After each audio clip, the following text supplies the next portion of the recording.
Alors, on entend de plus en plus parler du leadership situationnel. Concrètement, de quoi s'agit-il? Eh bien, en fait, on se rend compte que le leadership, c'est beaucoup de théorie, mais c'est surtout de la pratique. Et donc, situationnel, ça veut dire en fonction des situations qu'on rencontre et qui sont très diversifiées, c'est comment à la fois les principes, mais surtout toutes les techniques qu'on va voir, peuvent être applicables. Donc, le leadership situationnel, c'est vraiment l'appui du terrain pour pouvoir grandir, en fait, et découvrir comment ces outils, en fait, peuvent effectivement transformer la situation de vie dans les entreprises et plus largement dans sa vie générale, quoi. Quels moyens se donner pour développer ce type de leadership? Alors, moi, je pense que le meilleur des moyens, c'est de la formation, parce qu'on a tendance à toujours reproduire un peu ce qu'on connaît. Et si on veut améliorer ses résultats, il faut améliorer sa manière de faire. Donc, pour moi, le vecteur le plus important, c'est la formation. Aujourd'hui, on a accès par Internet à énormément de contenu. Si en plus on peut venir se former en salle, c'est un peu comme apprendre à conduire. On peut regarder des livres, des vidéos, mais rien ne vaut le fait de se mettre au volant, c'est-à-dire avec un professionnel et des gens qui sont autour de nous, avec qui on va pouvoir très concrètement gérer des situations, s'entraîner. Voilà, donc c'est pour moi le meilleur vecteur, c'est la formation. Vous êtes créateur de plusieurs écoles en PNL. Quelle place occupe cette discipline dans le coaching et dans l'accompagnement des équipes? Alors, je pense qu'il y a une place de plus en plus importante. Alors, la PNL est un des outils, moi que j'affectionne particulièrement parce que je le trouve très valorisant pour l'être humain, très opérationnel, etc. Maintenant, il y a plein d'autres approches. Euh, En fait, ce qu'on va s'apercevoir, c'est que quelles que soient les approches que nous avons, on a toujours les mêmes grands principes. Et les principes, c'est ce qui est sous-jacent en fait aux techniques. Et je pense qu'aujourd'hui, quelles que soient les écoles, sont des bonnes écoles. Et puis après, avec l'évolution du coaching, on a énormément en fait, de processus de formation qui prennent en compte différents aspects de ce qui a fait l'origine de toutes ces approches, c'est-à-dire la PNL, l'analyse fractionnelle, la Gestalt, l'analyse systémique, etc. Enfin, c'est grandes approches et qui après ont évolué. Et aujourd'hui, on a des tas de programmes en fonction des contextes, en fonction des publics, en fonction des durées. Donc il y a énormément de variétés et je pense que toutes ces approches sont très très bien.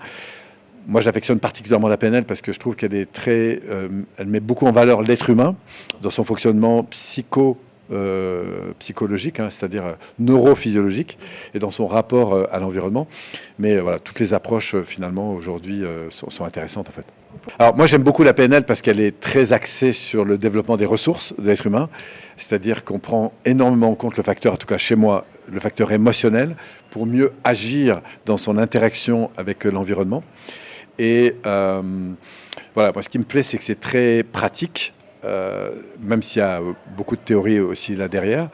Et je vois surtout les effets que ça a eu sur ma propre évolution, et puis toute l'année, puisque je forme et accompagne des centaines de personnes par an. Donc voilà, c'est pour ça que moi j'affectionne beaucoup la PNL. Mais en fait, ce que je me rends compte, c'est que le cerveau et le système nerveux, c'est la même chose pour tout le monde.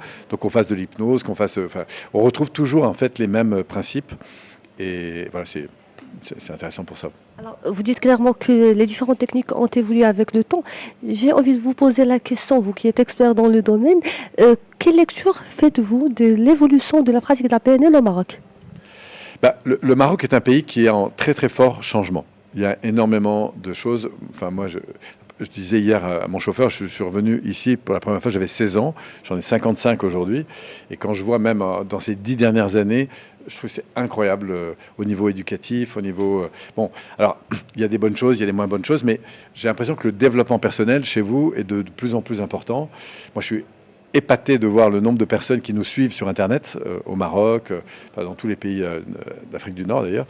Et j'ai l'impression qu'il y a une quête très forte, il y a une envie aujourd'hui de développer ces facultés de leader, d'entrepreneur, et pas seulement pour créer des entreprises, mais pour être un peu un leader dans sa vie.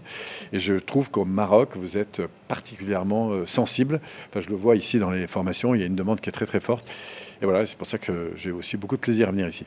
Alors pour revenir au contexte de l'entreprise, gérer une équipe, c'est gérer plusieurs personnes, plusieurs profils, différents caractères aussi. Quelles sont vos recommandations pour les managers pour qu'ils puissent relever ce défi?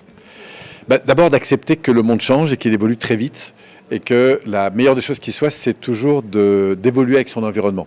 Et pour évoluer avec son environnement, il faut apprendre à écouter son environnement. Pour écouter son environnement, il faut apprendre à le valoriser, à le reconnaître. Parfois, on est dans des attitudes un petit peu de critique de soi, des autres, etc. Et je pense que c'est un des freins majeurs. Et je pense qu'aujourd'hui, si on veut, si j'avais un conseil à donner, si je puis donner un conseil, c'est vraiment de se dire, au fond, comment je peux faire évoluer cet environnement, d'abord en le reconnaissant, en le comprenant mieux, et ensuite en interagissant avec lui, donc c'est de la communication, pour pouvoir grandir avec lui en fait. Que ce soit auprès de ses clients, de ses fournisseurs, de ses salariés, de ses actionnaires, mais on est d'abord dans une rencontre d'individus, parce qu'on est d'abord des êtres humains avant d'être des fers humains, et que l'être humain, ça se rencontre, ça s'écoute, on parle, on discute, on revient sur nos importants, on réfléchit ensemble sur où est-ce qu'on a envie d'aller, c'est quoi nos priorités, et puis valoriser, parce que je pense que c'est un des moteurs les plus puissants de la croissance humaine. Vous dites clairement qu'il faut reconnaître aussi bien peut-être les résultats, mais aussi les efforts des collaborateurs. Si je vous pose la question, quel est l'impact du manque de reconnaissance sur les collaborateurs? C'est très simple, hein. Si je commence à vous dévaloriser alors que vous avez mis beaucoup d'énergie, votre niveau d'énergie il tombe, il chute. Vous sentez dans l'insécurité, dans la perte de confiance, dans la remise en cause, le doute, la colère, l'injustice, le sentiment de ne pas exister. Tout ça, c'est des freins énormes au développement d'une entreprise.